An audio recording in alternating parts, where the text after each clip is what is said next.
He's already getting. Let me set this thing up for him real quick. Get him in here, ladies and gentlemen Yes, of the JAFFO sir. Army. Please welcome an A7FL OG and announcer, Cory Hammond. What's up, Cory? Just Hey, actually, you geez. guys are talking about youth sports. I'm coming from day one of youth practice for my 13-year-old son and my 7-year-old son. So right on topic. Woodbridge Golden Saints. Let's go. There we go. But I mean, hopefully you No don't gun have. violence there yet. Yeah, However, let's just hope it doesn't get to that point. Well, just to touch on it, because I was listening to you guys. I mean, you were asking like, what do we do next? Like, what? I think, a lot of the parents nowadays haven't watched the movie Friday, and it shows. Right? Listen, we all seem like we're in the age bracket, the same age bracket, even though I have more gray hairs than both of you combined, and probably always, forever, both of you combined. And shout out to Pops there. I see in the back there, you're trying to hide Country K. But I mentioned Friday because it's just a funny pop culture reference. But when we grew up, there's always that one guy in your friend group that you're like, I don't know. If he starts getting a little crazy, maybe we dip out early from this party. But in general, like, I don't remember ever being in a situation where my go-to in the beginning of an argument was, all right, we blasting, like a Danny DeVito meme. Like, no, I just started blast. Like that's, and Aqib Talib specifically, and I'm not 100% of the story, so I won't go too far. But Aqib Talib specifically has had issues in the past with similar problems. So, Jay, you're talking about like how to prevent this. Certain guys just are going to make those types of mistakes, and this isn't something that should be applied to the rest of society, because I have parents that I've had it as a coach. I coach as well. Football seems to be a relatively large part of my life. My wife's looking at me over there on the couch, wishing that it was at least 1 hour less a week, maybe. Probably for my own career, because she likes to watch my son play more than she likes to watch me play. No, I'm joking. Actually, I'm not joking, but I'm laughing. But I think the point is that type of conversation shouldn't even be something we have to have. We've all seen the Randy Marsh episodes of South Park. There ain't no bell, but there was no gun either. There was never no gunshot. I mean, like, parents have always been bad at hockey, baseball, football, even soccer games. I bet you there's some British soccer hooligans that go nuts over that youth stuff.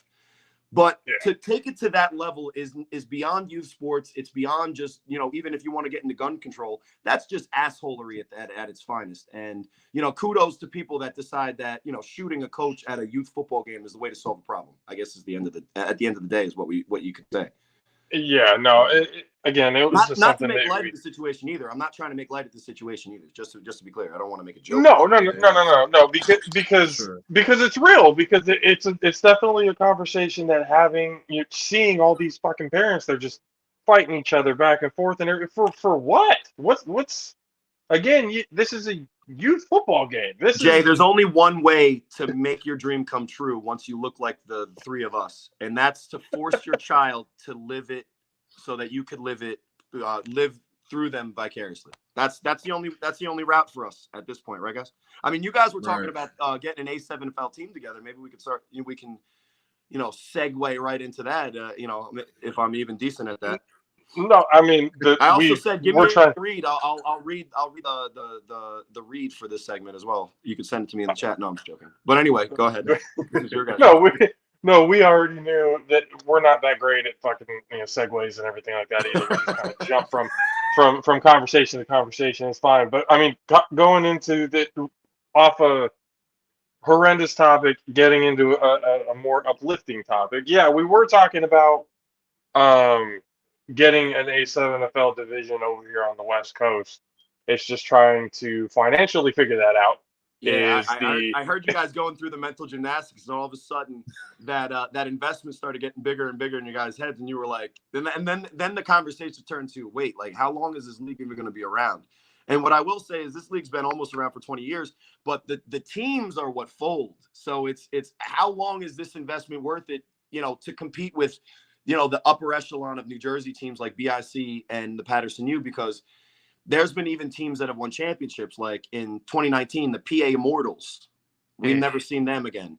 In 2017, it was the New Jersey Chiefs were champions. Haven't seen them again. The New Jersey Savage were a fixture in this league. They were missing from last year's team. So it is a tough ask, and you have to have, you guys were talking about the amount of guys that you need.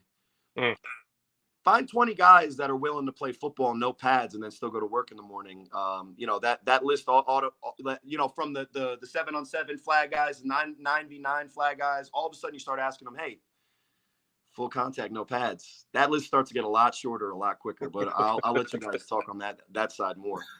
I've talked enough. I'll be here to answer your questions. How about that? No, the conversation has to flow wherever it goes. But no, seriously, because it is, and we've even talked to people. I've talked to people asking them, hey, this is something that we thought about, trying to bring to the West Coast.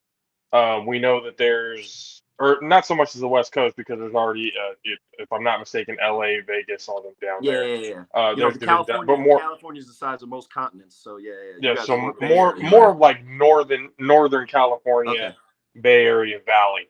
So all those mountains where people get lost looking for free weed and then they never come back. Yeah, that's exactly that shit ain't free.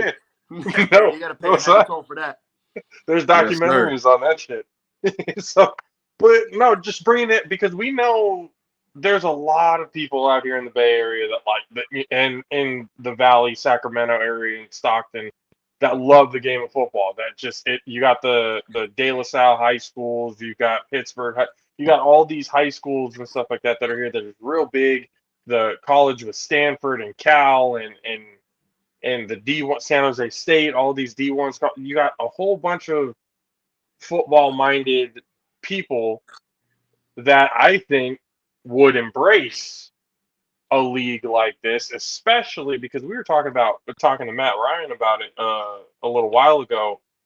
We were thinking, because we had thought about what could be options to bring football to the Olympics, right? Yeah. Into the Olympics. Yeah. So we thought flag football at first, but then it's like, how entertaining really is flag football at an international stage like the Olympics? And how long would that feel like? And how much does it feel like American football at its core? Right. Exactly. Because Matt said, with the concept of the sevens internationally, with rugby and everything like that, the 7-on-7 concept is something that's well received. And it's not like globally American football is not being practiced. You got Japan, you got Europe, you've got Latin America, you got the international draft in the NFL now that they have from all around the world. So it's not like the concept of American football is lost internationally. So with what you guys have, we were thinking that for the entertainment value, to bring everything that really is football into the Olympics the right way, I feel like the A7FL is the way to go. And it's scalable, right? The cost for every country around the world to get a shoulder pad and helmets and mouthpiece and thigh pads and all that investment up front makes it tough to bring to this country here, where they're used to playing, like Latin American countries where guys are playing.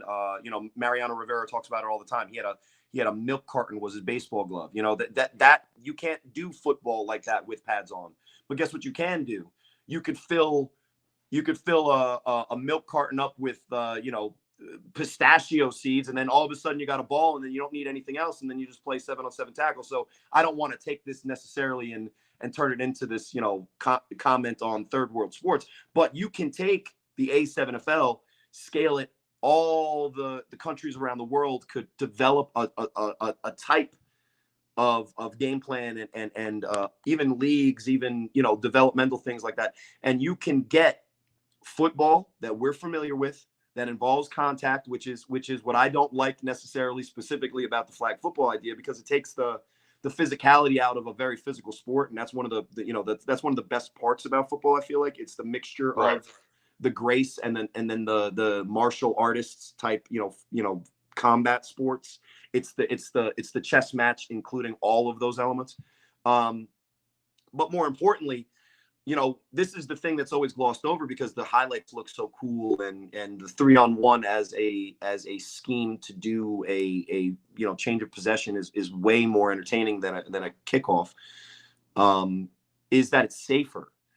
And so there's ideas of converting this to youth football, because then it will teach kids, from the earliest age on to tackle without the head in the game. And that, that's another conversation for guys more like Shunner, the CEO, and Ryan DePaul, the president. But as far as the Olympics go, I would love to see the game of American football played internationally, and I think this is one way that it would be able to be translatable and be able to get teams like China, Japan, all as well as like a smaller Latin American country, or a Ghana or wherever. You guys have 20 guys that are tough and fast. You could figure out how to make this something that can at least be entertaining enough to watch, and especially if people are during the Summer Olympics, they're locked into, curling, or that's a winter Olympic sport. But like some of the ridiculous Olympic sports that people are locked in, if you put a pigskin and had guys from different countries going at each other, and you could see their faces, you could see their expressions, sign me up. I mean, it would be the most popular. It would be the most popular Olympic sport overnight, I feel. Yeah, and because of the whole physicality part of it, because of everything that goes on with the game of football, it's second to none in my opinion. And American football could eventually become, whatever the hell they want to call it in other countries, but it could be a worldwide sport that people have access to play. The thing is the Super Bowl is still watched millions and millions and millions and millions of people worldwide, not only just in the United States, because it's one of the most popular sporting events of the year in the world.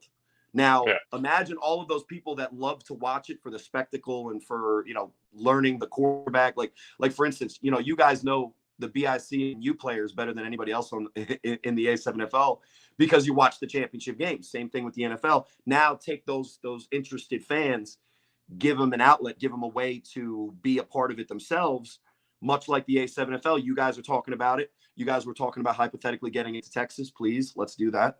But it's a game where it feels like the football that we watch on Sundays and love and has become a religion, but it also feels like the football that you grew up playing with your friends, because it's also that's that same home style cooking type of football that the lights are off. I gotta go home because I'm 9 years old now. My 9-year-olds are jerks, but anyway. No, it definitely does have that feeling, because me and Kay, we were talking about it after, or actually even during the championship game, noticing like not just the game going on, but you got the kids in the background and stuff like that doing the same thing, having their there was an Asbury Park kid that came down underneath the bowels of the stadium where we do the broadcast, and he was trying to get a little bit too familiar with the broadcasting. I was like, hell out of here, kid. It's like, what are you doing, man? It's like, go. But that's the type of game we have. It family friendly mostly. Now you guys can talk about Kenny Stansbury. If a kid is too close to Kenny Stansbury, that's probably a bad move. And by the way, those weren't full like registered cigars that you would get at with a humidor or anything. Those were straight Dutch Masters, guys. Dutch Masters. I love when he came up. I was like, "Oh, no, this is the guy, right?" And then the cigarette on the ear that was some Suge Knight shit right there. That was some. That was some. Couldn't believe. At first, I couldn't believe I saw. I was like, "Does he have a fucking cigarette in his ear?" I was like, "Holy shit, he does!" Now the A7FL doesn't have them, but back in the Town Beef days, the early years of this brand of football, there was cigarettes. There was a cigarette break on the sideline for most of our guys. Now, not me ever. That wasn't my choice. But, I was gonna say, cigarette in the ear, even though he's not smoking it during the game. That's an OG in the A7FL right there. I was gonna say you said this has been going on for about 20 years now. So And in the beginning, did you guys ever like one? How did it start? And then did you ever have any idea that it would kind of get to where it's at now? no, and now I'm not one of the founders. So when this started, it was approximately 2002, 2003. So it literally would almost be 20 years. It was when the current president, who also runs a, uh, a, a, a a small business for filming like sporting events and everything. He's a videographer. Mm. That's the word I was looking for. And that's his profession. So when he graduated high school and he started organizing this league, Ryan DePaul, it was town v town. So he would hit up a group from Paterson, New Jersey. There would be guys from Irvington. There would be guys from Old Bridge and Sayreville. You may not know those locales, and then it's not important. But the point is that it was basically the kids that graduated high school that weren't in college football were getting together, playing that tribal team, versus team football. It started as, basically just like pickup games, and then it became more and more organized as more towns said, yeah, let me try that shit. We're going to bust your ass. Fuck you, blah, blah, blah. Lots of bad words exchanged. There were, there's a famous story. You'd have to ask Ryan DePaul about it, but there's this guy named Jay Rolla. He was a BIC running back before they were really good. And this is about 2010. And he showed up to a game after being released from the hospital for a gunshot wound. So that like this is some crazy stuff that we're talking about. It's just like, Matt Ryan talks about he's a football historian. I can't wait till he writes the early days of the A7FL when we've got the rocket fuel that he and Derek Duncan keep talking about. We'll get back to that in a second. But the A7FL started as town v town, and at its peak when it was town beef, there were 18 New Jersey teams, and 8 of those teams competed for playoff spots. And it was a knockout dragout fight. There was teams like the East Ward Gators from Irvington. There was the South Ward Gators. The East Side ESG was the East Side Generals, excuse me. But then there's the Sayreville Bombers, and then there was the Union City Chiefs. The Paterson U came in as the wrecking crew. But all these teams were pretty much localized to their city and town. But because Ryan was a videographer by trade, he was filming all the games, posting it on YouTube, and it just had this cult following, and it started getting bigger and bigger and bigger. And then a money guy like Shunner comes along, and I don't know the specifics there, but he says, hey, this has some potential. This is a good investment opportunity. Let's start working on it. And then once it became the A7FL, we started getting rebranding things, start moving in the right direction on social media, starting getting, conversations with people where to put it. So for instance, we've been on Twitch. We were about to be on, I think it was Fubo or Roku or something. And then they had their stock earnings meeting, and that didn't really go well. So like the guys behind the scenes that are doing the big boy stuff in a big time league, that started to change. But the roots of this league are guys that don't have college football to turn to, but can't get the hitting and the physicality and the camaraderie and all of those awesome things that you can only get from football, and things that will leave you in the drunk tank or in a jail cell, because there's nowhere else to get those things. Sorry, I'm plugging my phone in so we don't die here. Okay. So that's kind of the history of the league and where it used to be. And to fast forward to where it is now, we are in New Jersey, Maryland, DC. We're moving to Boston. We've been in and out of Pennsylvania already. Ohio, potentially news there. Florida, California, Vegas, and then who's next? Being a part of the league since it's been basically just guys showing up and just talking shit for the sake of talking shit. So now that it's being televised and you guys are reaching out to me to talk about it, it's been one of the thrills of my life, honestly. I was gonna say, what got you into it? What was this? you saw it on YouTube and thought, hey, this is something, or So did somebody get a hold of you? Or? I played Division III college ball to no real success level. I went to Widener University. That's where Billy White Shoes Johnson went. Division III, you would have never heard of me. And basically when I was 20, I had my first child. So like the sacrifice it took to be a student athlete for a Division III team when the coach just changed and I wasn't recruited and all this other kind of stuff. It was like, let me just raise my kid. But I don't know. You guys talk about your athletic careers in the past. Whenever you give up a sport, you're never ready unless you retire yourself. So I didn't necessarily retire myself. I wanted to keep playing. I had the opportunity in 2012. You guys will love this if you're South Park fans. The guy who brought me in the league, his name is Justin Peckin, which is not his actual name, but whatever. Nobody goes by their actual name most of the time. You barely know anyone's government in the A7FL until you literally have to call the games and you're like, wait, your name is Markeith Williamson? We've been calling you Dot Boss forever. I thought it would be something. So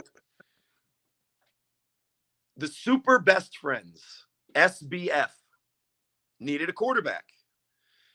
And I'm from Sayreville, which is the town that the president of the league graduated. That's where he graduated. And I played quarterback for the high school. He knew about me. He said, hey, reach out to this kid. Because I was in college in the 05, 06, 07, 08. And then 09, 010, right? Like, so those years I missed because I was in college for 6 years. Not a lot of study and schooling going on there. But get a little Van Wilder action in there. I wish, honestly. I'm the Dollar General version of Van Wilder, if there ever was one. I wish I looked like him. I talked like him and made us even a quarter of the amount of money that he did. But the A7FL career, not the college days, which we can maybe have a different podcast for. Super Best Friends reaches out to me, and then I go out there. Was the runner-up for Rookie of the Year that year, and then is the story of my career since my sophomore year in high school at what was then known as Bishop George R. in New Jersey, now known as St. Thomas Aquinas, because apparently Bishop George R. touched some people where they shouldn't have been touched, I'm assuming, which was probably a bad move, even though he was working for the only organization that kind of allows that thing. But anyway, moving on. After my first year in the A7FL, what? Did I go too far there? The St. Thomas Aquinas, like, I don't know if he knew about that history or not. He went to Lakeland. I went to Lakeland High School. Yeah. Where like the Pouncey twins and everything like that played. Okay. I know on that and side the St. Thomas. They played St. Thomas 3 years from my sophomore to my senior year in the national championship. I mean, the state title, which turned into the national championship. My junior and senior year turned into the national championship, which is crazy. What state? That's Florida, right? Florida, yeah. So that's some big boy high school football then. Yep. Yeah. How many guys on your team were paid? I can't. That's the question I never asked. I was about to say, hold on. Confirm. I mean, back then, anything that was going on.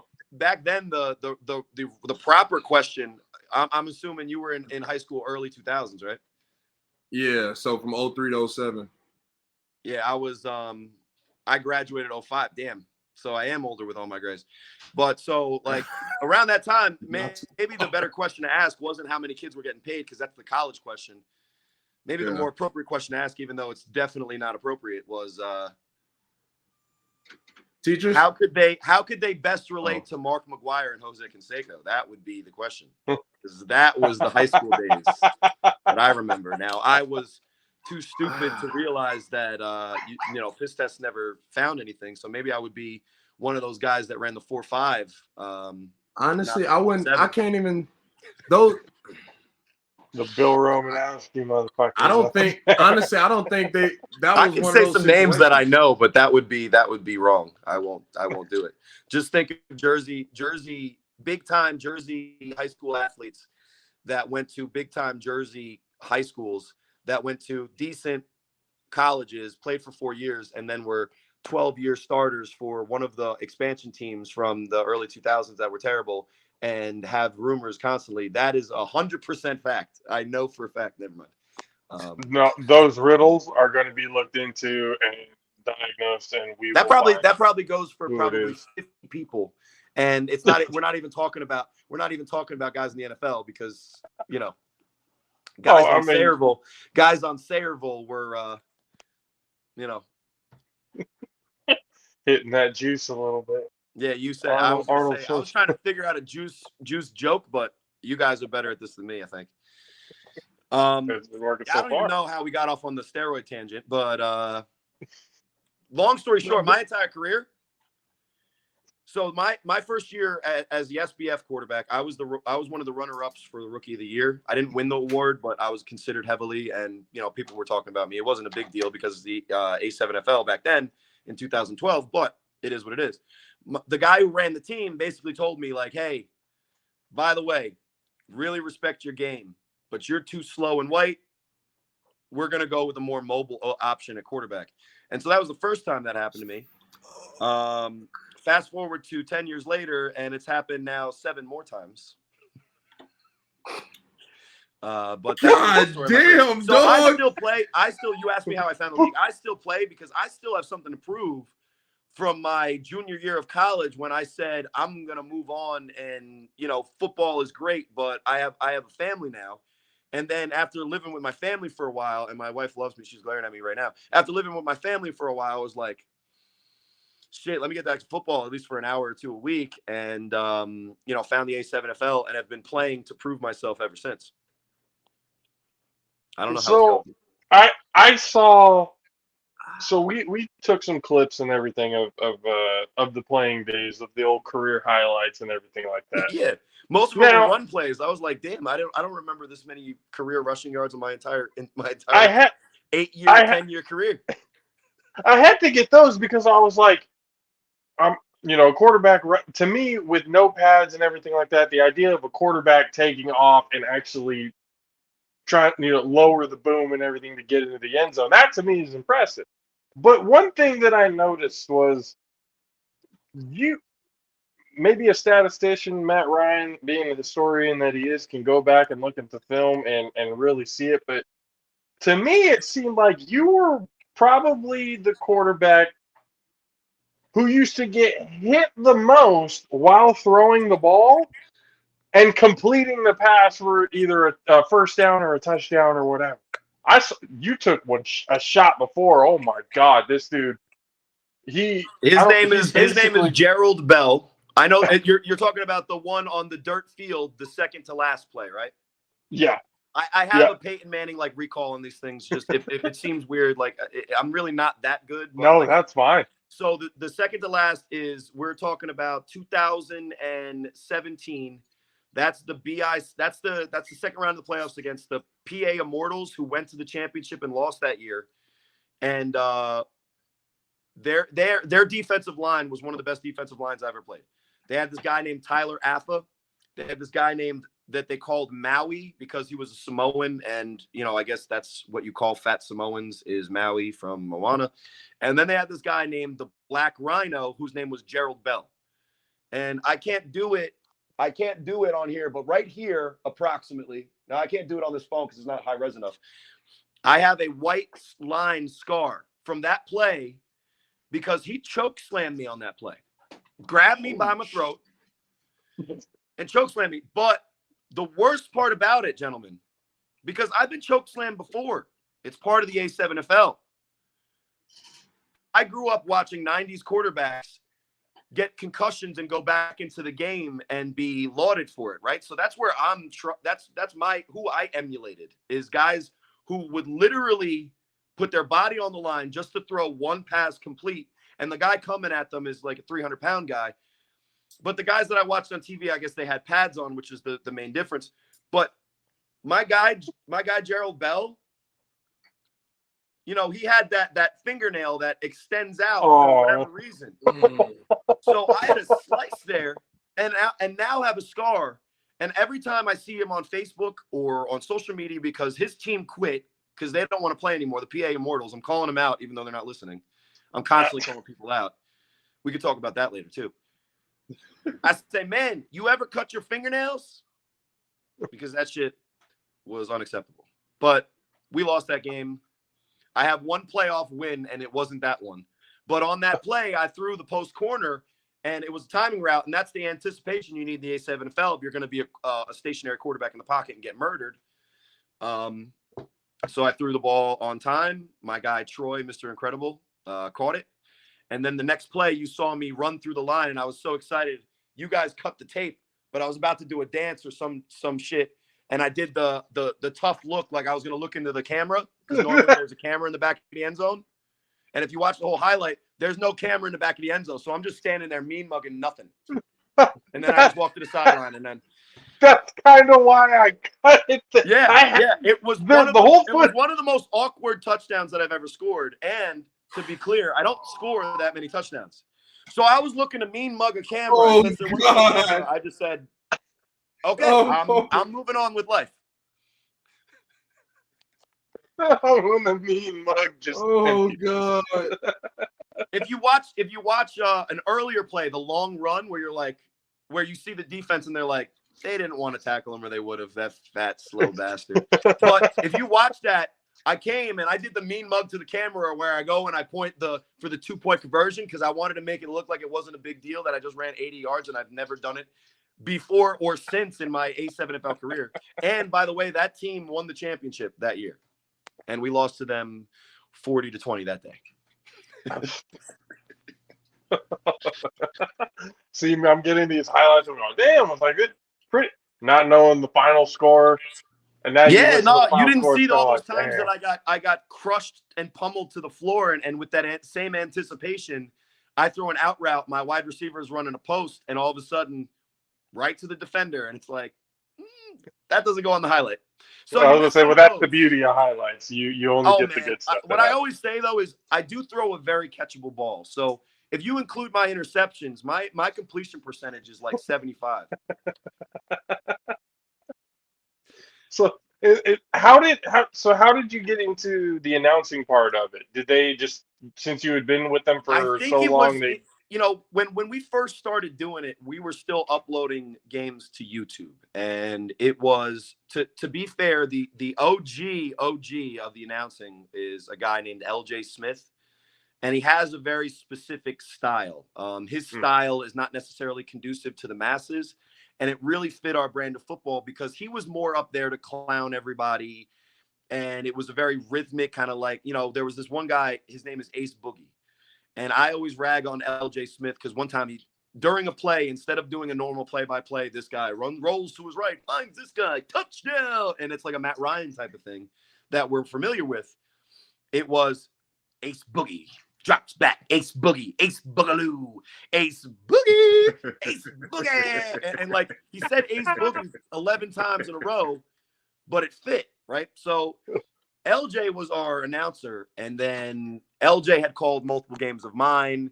He kept saying, like, what are we going to name this guy? What's his nickname going to be? He's back there. He's cool, calm, collected. And then for like a year, my nickname was Cool, Calm, Collected, which is like, that's way too long. But I wasn't in the championship game, so it doesn't matter to guys like you that are the French watchers. But then Ryan asked me, like, hey, we want to make it a little bit, want to add a little bit more to it because it's asking a lot for one guy to constantly talk for 3 hours with no commercial break to post on YouTube. I go up in the booth. We start going back and forth. He said that I sucked. I said, you don't even play. What are you talking about? And then we started having this chemistry. And, kind of from there, the rest is just I want to be a part of the league. I can look in the mirror and see myself.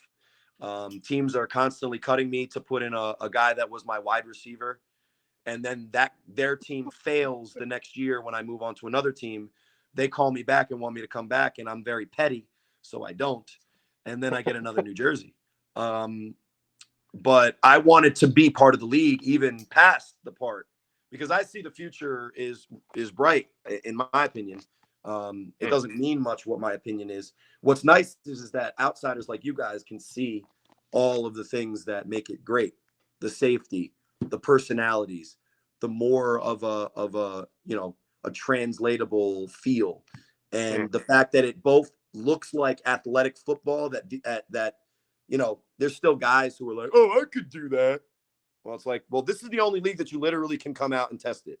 And what happened was when California and Florida, the first time they ever were like, I could do that, and they showed up in the Final Four in 2021, California lost 70-77, and Florida lost 80-0. So it's like, we love when people say, oh, yeah, we can do this. That's easy. But then you realize when you go up against the guy, you know, a team like BIC, whose quarterback runs 4.31, whose slowest wide receiver runs 4.5, and whose defensive linemen eat, breathe, and sleep sacks. Like, they wake up from a nightmare because they got blocked in a dream, and they're 18 years old or 19 or whatever Verardi is in John Columbia, and they literally have a motor that if they get blocked for 2 seconds, they're still going to get off they're still going to get off the block and make the play. When you're facing a team that can excel at this game, you better know what you're doing, because, you know, like the Vegas Force saw this year, when you're trying to figure this game out against an opponent that outclasses you, you know, athletically, which our Patterson U team and BIC team do pretty regularly, especially against the out-of-state teams that aren't Maryland, who is like our, you know, they're just our slightly younger brothers in this league. They've been around almost as long. But there's only been one two Pennsylvania champions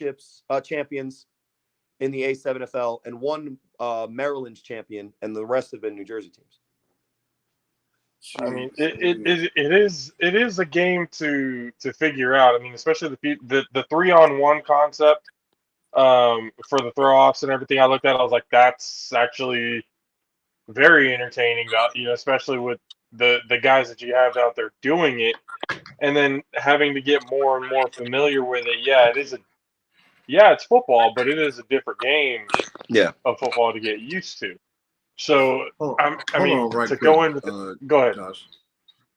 Florida, what the fuck? 80-0, bro? God dang. To be fair, the Florida team that came in in 2022 that made the playoffs. I don't know. Have you guys seen the Nightcrawler rare breed game? Yeah, we saw that. I watched it. The Florida team was the better team. They just were dancing, and now they've coined the term, for me at least, to Nightcrawler, which means to lose the game that you were up in the fourth quarter while dancing before time was up. Now, that's the caveat. The Nightcrawlers did that this year, so they looked really impressive. And if not the second, were one of the top 4 explosive offenses, especially in the A7FL. They had one week we did a Florida broadcast in which the Florida team played a team that drove down from Ohio. And those guys that drove down probably wish that they didn't, because the game was 80-0 before the third quarter was over. And it was such a horrible game that the broadcast literally broke. and it was a good thing too, because that Florida team was something to behold. This year, they were just too undisciplined. I wish that I could go as far as I really want to, but they were too undisciplined, up by 6 in the fourth quarter, dancing before time was up, and then the football gods came back to bite that in the ass. What's the highest scoring game? Blowout game, or either blowout game or combined games? The thing is when it's combined, when one team has success going back and forth, it lowers the total output of each offense, because we have a running clock until the last 2 minutes of each half. So when both teams are successful on offense, it's not as big of a barrage of points. But the 80 burger, which is what we call it because we never had a term for it before, the 80 points that BIC basically Wilt Chamberlain on the Snow Tribe this year, in which the Vegas Force were able to bring up on National Donut Day when they were getting ready to play that same team in the playoffs, the Snow Tribe. That was a savage social media roast. That 80-0 game which was stopped before the time was out because it could have got worse, was so lopsided because not only was BIC scoring on offense, but BIC was scoring on defense and special teams. So the avalanche was just constant, and it was a deluge of biblical proportions that day. But at a certain point, it was just like, nobody on this team has a chance because the Snow Tribe famously played the entire season with zero quarterback skill or talent or execution or whatever you want to call it. And their cornerbacks covered a calculus curriculum on the sideline than they did any wide receivers that were out there for BIC that day, at least. It could get bad, and like honestly, we were on Stadium this year, which was our which was the way that we were broadcasting our games. Right. And Stadium basically said like, look, nope, we're not getting that again. Don't do that again. So schedule change. You know it's terrible. When you don't even finish the game. It's just I've never seen mercy rule happen in a football game. All right, you know what? Let's just call it. Let's all this. We know it's bad. Now, don't get me wrong. The Patterson U and BIC have mercy ruled other teams before, just not to the extent of 80-0, where BIC is trying not to score and they're still finding ways to accidentally get in the end zone, and they're putting in the guy Herschel, which if you watch the BIC games is the OG. He's 50 years old and still playing in this league. Now he's not playing at a level where he's a playmaker. But BIC, if they're up by a lot, they're like, yo, get Hirsch in the game. Now his name is Michael Walker, so they call him Herschel Walker. But that's how old he is that Herschel Walker was a recent reference when he first started playing in the league. He's like that's obviously impossible, but anyway. He's like old man in longest yard when they're up. Hey, send them out there. There's no exaggeration there. That's exactly what it was. Oh shit, that's funny. But that's my guy though. No shade, no disrespect. Herschel is a legend in this game. He'll play in sneakers. Sometimes he doesn't even play in cleats. He's like, I'm planting the right foot, New Balances, the dad New Balances. You better get out of the way. Bringing them boom. I can't burn my guy Hirsch. That's blasphemy. But so you guys can already tell I can't stop myself, which might be a good segue into me telling your fans at home what to do if they want to really have some fun with me. I was just about to ask, how the hell? And you almost read my mind. That's the segue thing. I'm not bad at it. Wait, let me watch my read. My read is like A- minimum.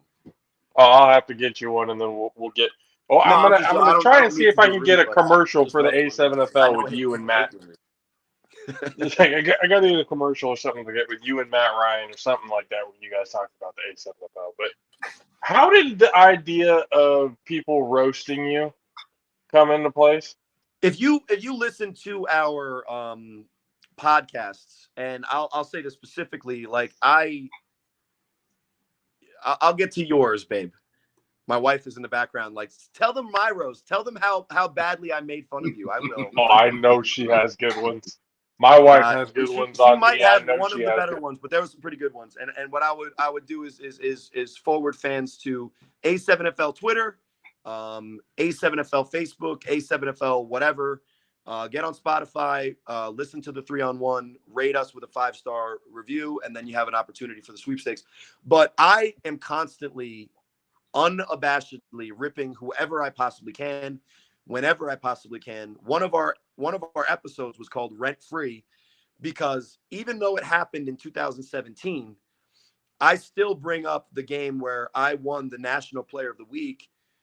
Because we went down to Baltimore, and one of the top teams from Maryland was called the Baltimore Kings.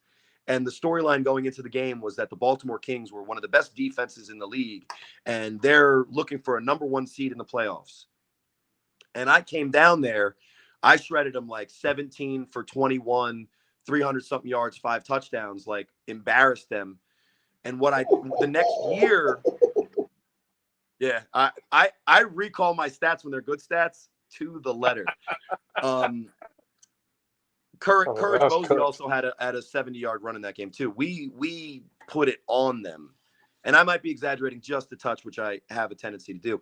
But the next year, the Baltimore Kings, and what the story is it just so happened they changed their names to the Vikings. I to this day will not let them live it down that they had to change their name because I embarrassed them on their home field in Dunbar. And that stadium forever will be known as Cory Hammond Memorial Stadium for what happened to them that day, where I threw Rob Fabian a left tackle type conversion. And that's on the highlight that the game of the week highlight that I sent you, one of the last plays, where big old 77 Rob had one of his glory moments, because you got to feed the big guys. And nobody likes a thick boy touchdown, which, pause, by the way. Every time me and Rob elbow each other, we say, Matt, pause. But thick boy season is something that Matt loves. So we're going to let him see as many thick bodies as he wants. And, we don't judge. And he always makes sure it's with 2 C's, by the way. But I'm constantly trolling anyone that I can. But the fact is that of all of the players in our league, I think nobody deserves the troll more than the stationary white quarterback that's been on more teams, has more jerseys than almost anybody in the league, because every single decision maker after, I'll just put this out there. In 2020, I went to a team in the Renegades, never won a game. In 2021, because the 2020 year was COVID, in 2021, we were 4-3, made it to the playoffs for the first time ever in the team's history. Won our first playoff game, lost to the Baltimore Cobras, which became the Baltimore Rare Breed, which you've seen. Good team. And the score was 70-21. But to be fair, I had a high ankle sprain and played the entire game. And when they put my backup in, his name was Kenneth Stewart, he went 3 and out and lost 8 yards. And then I went back in with the aggravated high ankle sprain and threw another touchdown. Now, it didn't matter because we scored 20 and they scored 70. But I don't play that shit. I don't come off the field. Yeah, so fast forward after that game, the Renegades, again, existed before Cory Hammond, never won a game. Not solely because of me. The Renegades have a lot of really great and talented players. And if you listen to our episode 4, where we do the fantasy draft podcast, multiple players were not even just by me who played on the team. Multiple players from the Renegades were taken. The Renegades decided that quarterback that came in for me in the playoff game and lost 8 yards, who was a wide receiver who had 60 catches for around 750 yards and 7 touchdowns as my wide receiver, he's the quarterback. So I go to the Hawks, who didn't have wins last year and didn't have a quarterback. They told me after the last scrimmage of the of the preseason, in which I threw 5 touchdowns, while you guys don't know, I think his name is Darnell Dawkins, offensive lineman for the Buffalo Bills, owns the Snow Tribe. And he had his film crew there to watch his team in their last scrimmage, prepping for the season. And me and Eddie Pettiot, who was one of the best wide receivers and a guy that came over with me from the Renegades, he went up top on him 4 times. I threw 5 total touchdowns. The Hawks were chanting my name, the whole team. I go to the bar because that's what they do. They go to this bar that sponsors them, MJ's, and then they talk. And then my wife's like, "Why are you at the bar?" And I was like, "Look, if I don't go to the bar, they're gonna make me come back here anyway." I'm like, "Bros, I got kids. I already exceeded my limit for fun time by doing the scrimmage. I can't now drink. Don't you understand?" And they're all like, "Well, we only have 1 kid or none, so no, we don't." So I go there and they're like, "All right, Cory Hammond," and they're like making it like this meeting, and I'm like, "All right, we're at a bar, we're just regular people drinking. What?" They're like, "We're confident we're going to start you week 1. Day of the game, week 1. We're going with the running back." Okay. He never played quarterback before. He was the quarterback that day. And which sucked the worst, is he ran for 200 yards, which was a tough spot. Went against the rare breed in week 2. I had 4 drives, threw for 2 touchdowns in the rain. And if you guys don't know, I have a Chad Pennington arm, so that's saying a lot. And my guy had 3 quarters of football, lost yardage. But that's last year, and that's the story of my life. I'm too slow for guys to want me to be quarterback until they see what it's like when I'm not there. And then the Renegades called me multiple times last year. A corner was like, "You think I could learn to throw? I'm not that accurate, but I understand the offense." And I was like, yeah, that's how that works. Yeah, just go outside. Sure. Just find a target, work on that for an hour, and you're good to go. Quarterbacks in every league, in every situation, are always available and easy to find. That's why the Jets are one of the best teams in the league year in and year out. Jeez. The unfortunate story of what could have been with Cory Hammond with all these other teams. No, it's not the unfortunate story. Oh, Look. I say unfortunate not for you. It's unfortunate because these teams made dumb decisions in the fact that some of them folded because they didn't keep you. Well, that's not fair because it could be karma. Let's be honest, and karma coming for them. I have 1 playoff win. Now, I've only ever been favored by Vegas. Seriously, no, Vegas doesn't favor. But you guys know when you're playing in those leagues when you're facing the U or you're facing Snow Tribe. So I've only been favored once, and I won that game. There you go. Well, at least you won a game that you were favored. Yeah, but my playoff record makes Tony Romo look like Joe Montana. My playoff record makes LeBron James finals record look like Michael Jordan.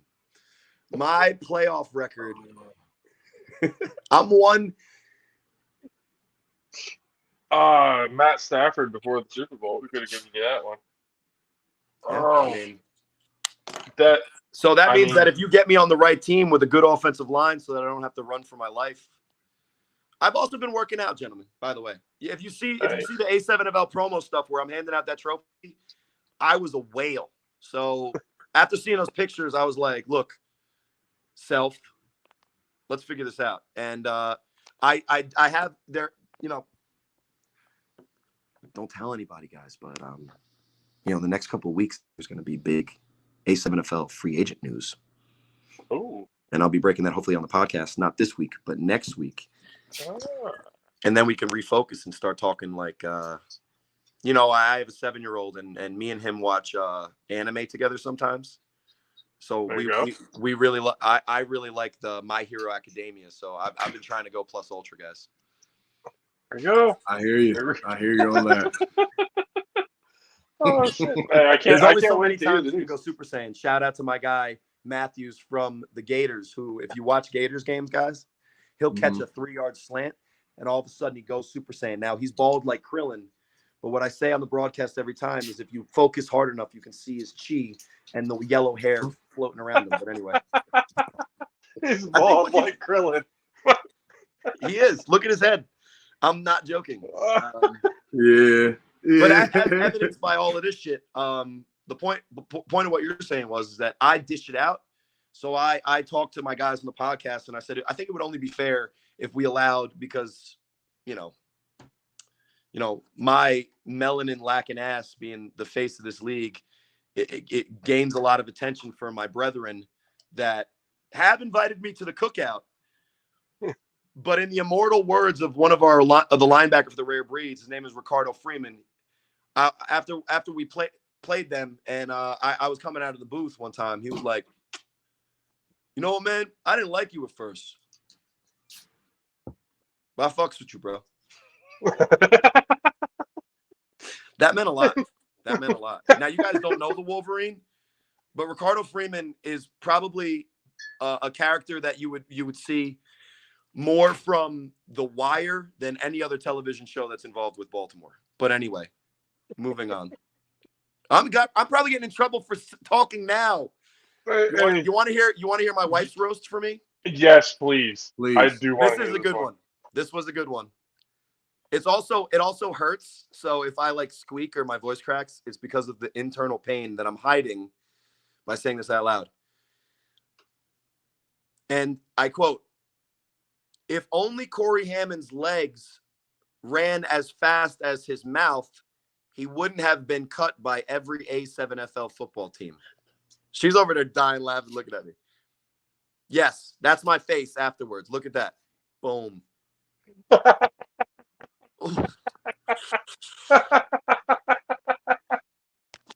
Yo, one guy, I don't know. One guy was like this. Cory Hammond throws with the velocity of Chad Pennington with a broken clavicle. Oh. One guy was like this. One guy was like this. Now, this was my favorite one because I had a reply to it. Now, I didn't reply, but I'll give it to you guys. Guy says, yo, Cory Hammond looks like Professor Utonium from the Powerpuff Girls, right? Is that what the name is? Professor Plutonium. Yeah. And then my reply is Qua.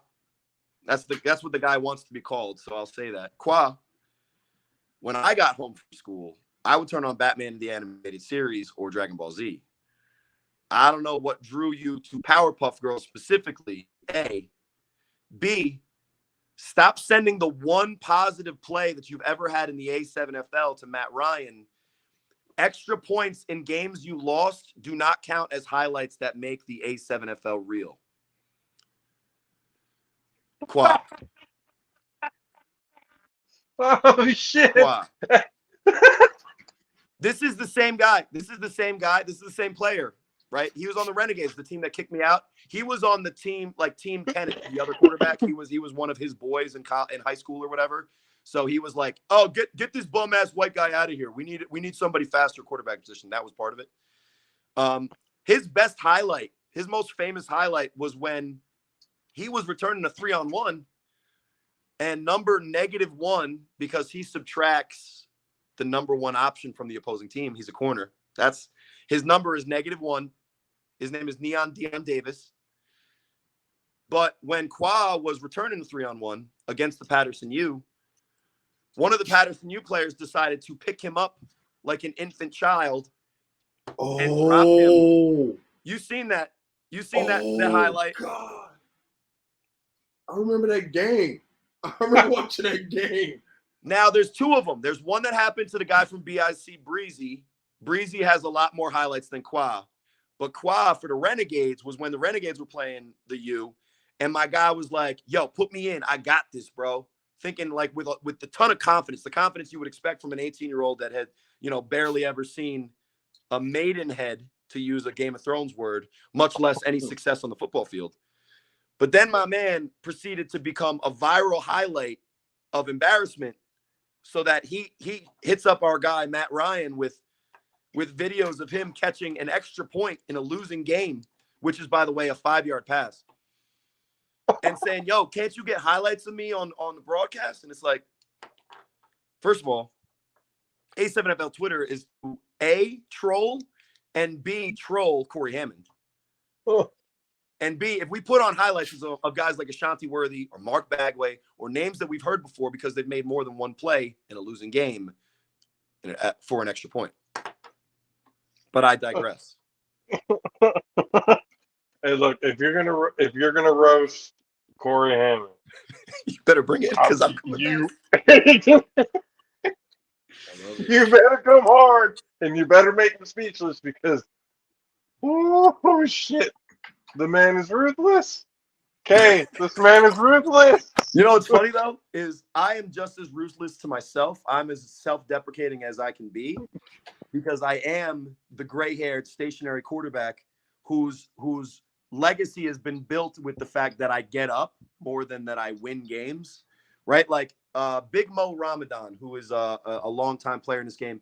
When the A7FL opened the stock market, New York Stock Exchange, he was one of the ones that was hitting the bell because the Chiefs had just won the championship. He's a defensive tackle, and my favorite praise that I've ever got from in all of my years of football was when one of the top defensive linemen in the history of this league. He's a three-time champion. He said, bro, I have hit Cory Hammond as hard as I have hit any human being in my life. How does that idiot keep getting up? He's made of iron. And I was like, yes, they don't think I'm good, but they know I'm tough. And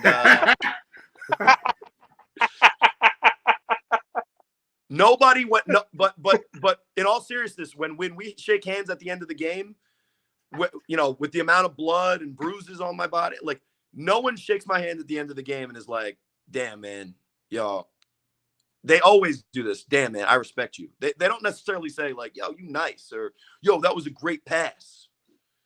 But what they do say is like, motherfucker, how did you do that? Because if you watch the league, a lot of the quarterbacks, their you know, their safety is you know, job one. Mine is you know, throw the ball. I mean, regardless of what it is, again, you're winning games, so that's just the whole thing to it. But just not playoff. I mean, that can go again. There's a lot of quarterbacks in a lot of leagues that win a lot of games during the regular season, but you know, don't show up in the playoffs. Aaron Rodgers. Shit. Yeah. Hey, even all-time greats have their troubles, Corey. That's fine. It's fine. Let me tell you something about the quarterback position in general. We always get the blame, and rightfully so, but we don't always deserve the blame. Because if you told me that the Jets drafted Patrick Mahomes, do you guys have the confidence that Patrick Mahomes would be the same player? No. No, he didn't have. Because I guarantee if you put Mitch Trubisky in an offense run by Andy Reid, yeah, Mitch Trubisky would have got a second contract. Now, is he as good as those quarterbacks? No.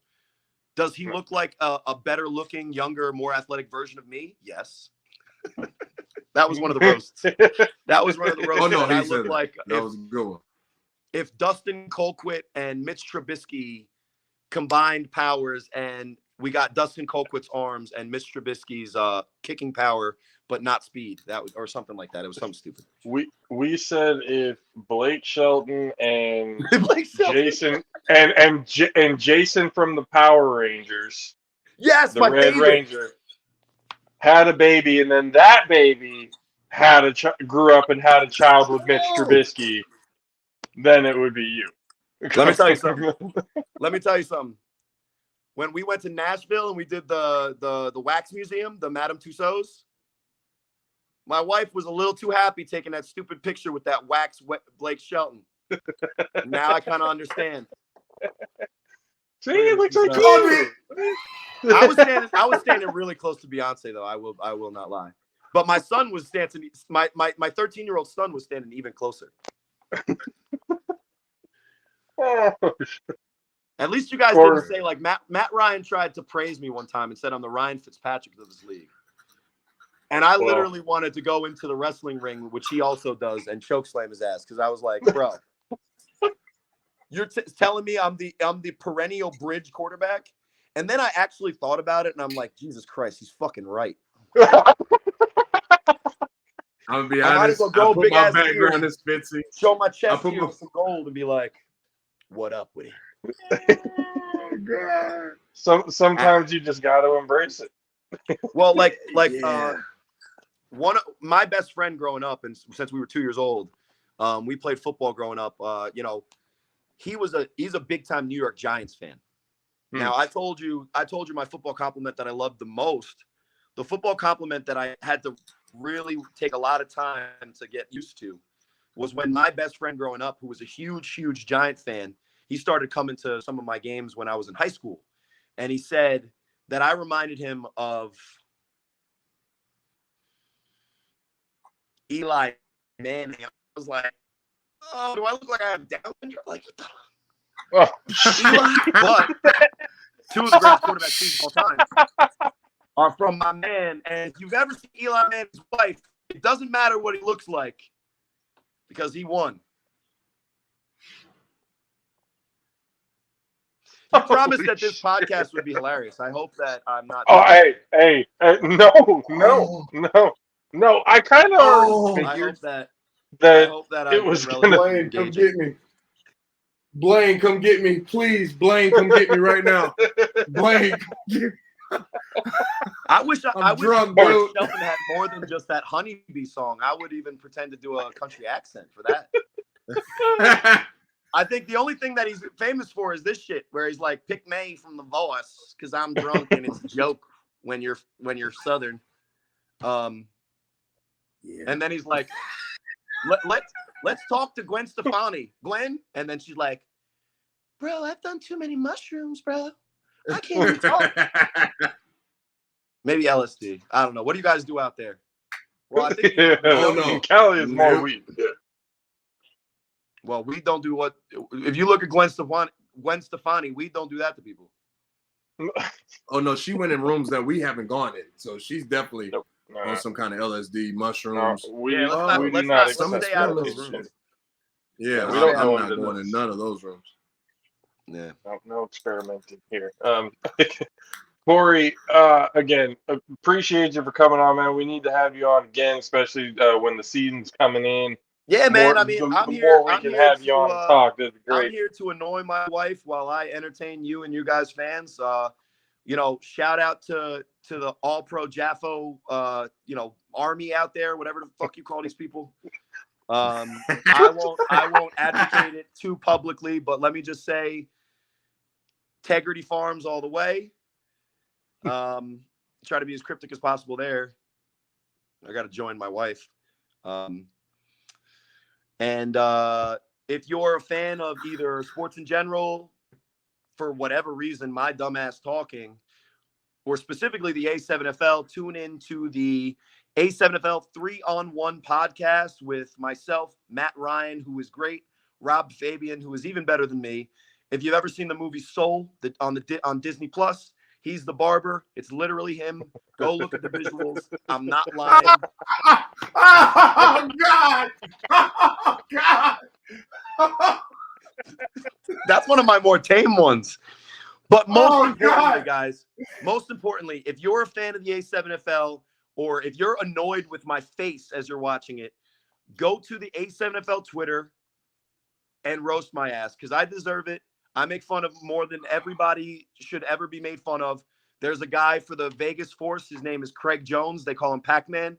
He's one of the better athletes in our league. He was up for MVP of both the division out there for the Vegas Force, as well as for the league in general. And multiple times on podcasts, I've made jokes about his receding hairline. I said, and I quote to Sterry Codrington, quarterback of the BIC, "What retreats faster, the Vegas corners or the hairline on Pac-Man Jones?" That's a quote from me. So if anybody deserves a troll, it's Cory Hammond. Get to Twitter, roast me. And the best roast, gentleman, has a pick from either the cursed game-worn BIC Cory Hammond jersey. The cursed one. Okay. The red BIC is traditionally blue and white. As you saw in the Final Four this year, when they wear red, it's cursed. So they should have blown out the Gators. They looked like shit. The red jersey is a cursed jersey for BIC. That jersey I just wore, guys, was the last jersey I ever wore for BIC in a game. We lost to the Immortals 40-0 in the playoffs the second round. Jeez. We had a bye that week too, so I didn't get my. We had a bye that week that year too, so I didn't get the one win in that year. We made it to the second round of the playoffs, but only because of how good we did in the regular season, only to lose 40-0 because Big Fern, our offensive lineman, got hurt. Big Rob couldn't block more than one guy, so me and Courage had a tough day that day. There's also this very rare Spanktown boys, which don't ask me why they were ever called that. They can't even write Spank on the jersey because it's so stupid. But that's a Spanktown boys Cory Hammond jersey. Guys, this was probably one of the most embarrassing years in the league. So if you troll me, you might even cherish that more. But this is the crown jewel. It's the game worn from some of my best games. Cory Hammond, BIC, signed jersey, because, yes, that's right. I love myself so much, I signed it. As a troll, I asked the rest of the guys on BIC to sign it. They were like, no, why? So that makes it even better. And it's also game worn. You can see the rip. And this is probably from somebody trying to kill me. So you can see the nice detail of the fray there. So roast me, do a good job of it, make people laugh. That's what this world needs. And win a jersey that, to quote Kyle Ward, a wide receiver for the Patterson U, guys, that jersey is worth what? A blunt and a CC? And then Matt Ryan corrected him and said, no, that's 2 Lucy's and a bite from a bodega sandwich. So if you want a prize that's the equivalent of 2 Lucy's and the bite of a bodega sandwich, hurry to either A7FL Facebook, A7FL Twitter. Get to making fun of me. Guys, if you've been watching this, thank you very much. Guys, for having me on. Thank you for having me on. Hell yeah, Cory. But I expect some good stuff from you guys, too, because I gave you a lot to work with. Oh, no. We got film, and we've got this. We've got everything Now, we need. see, We'll the nice figure it part out. about the film, it shows all the good plays. So you can make fun of the change in how my God-given rib pads have gotten over the years. But like I mentioned, 2023, Cory Hammond coming svelte, fast. Well, not fast, guys. I'll just be a little bit more athletic than, slow and white. So medium and tan is where I'm going for.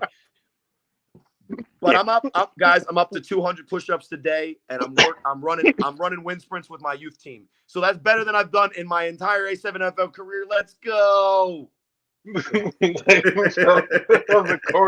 Of the JAFFO Army. I'll leave you guys with this, because let's be honest, with football, us melanin deficient players, we do struggle because of all of the reasons. But we also aren't a very popular, visual in our league if you look around. So because I'm white, because I'm a pocket passer, because I'm 12, a lot of guys mistakenly just lazily call me Tom Brady because I'm old, I wear number 12, and I'm white. But league, I have 1 playoff win. So let's do it properly. I have 4 kids. I am a compiler with yards. I am perpetually down in the 4th quarter with 1 drive to get that chance. I'm Phillip Rivers. Let's go. Oh. I am not Tom Brady at this point. I have a bunch of kids.